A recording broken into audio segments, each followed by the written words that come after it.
धर्म के नाम पर मानव राक्षसी वृत्ति पर उतर आया था। आध्यात्म का तेजस्वी स्वरूप अनेक रूढ़ियों के अंधकार में विलीन होने लगा था।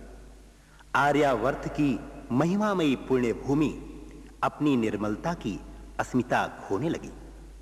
ऐसे में अवतरण हुआ परम कल्याणकारी निराकार परमपिता परमात्मा शिव का।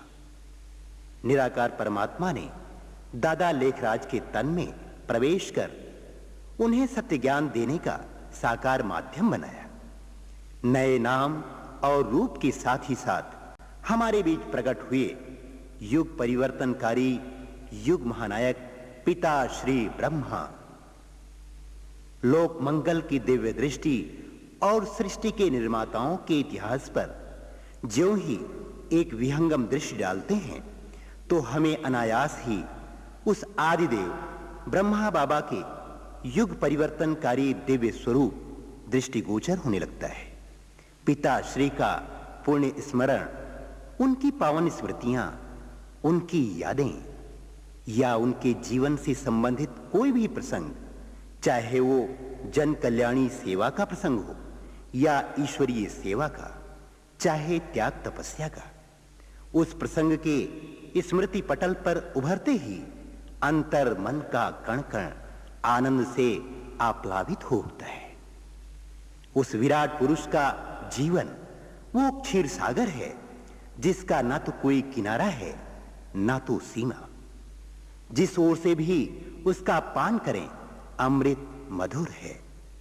धार्मिक और सामाजिक क्षेत्र में ही नहीं बल्कि जनमंगल की दिशा में उनके द्वारा उठाए गए सराहनीय क्रांतिकारी सृजन दृष्टि के योगदान का कोई जवाब नहीं। ज्ञान के सरल और छोटे-छोटे वाक्य इनके श्रीमुख से ऐसे विनिश्रित होते थे जैसे छोटे-छोटे सुमनों से उपवन का विराट सौरभ बिखर रहा हो।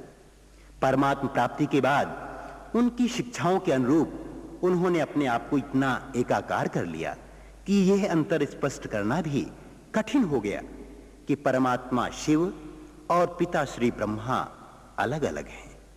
अनंत ऐश्वर्य और संपदा से संपन्न उस दिव्य पुरुष की गौरव गाथा, उनका अनुभूति प्रधान जीवनोपयोगी चिंतन दृष्टि और यज्ञ के इतिहास का अवलोकन इस नाटक के विभिन्न दृश्यों में आप सभी सहज ही कर सकेंगे।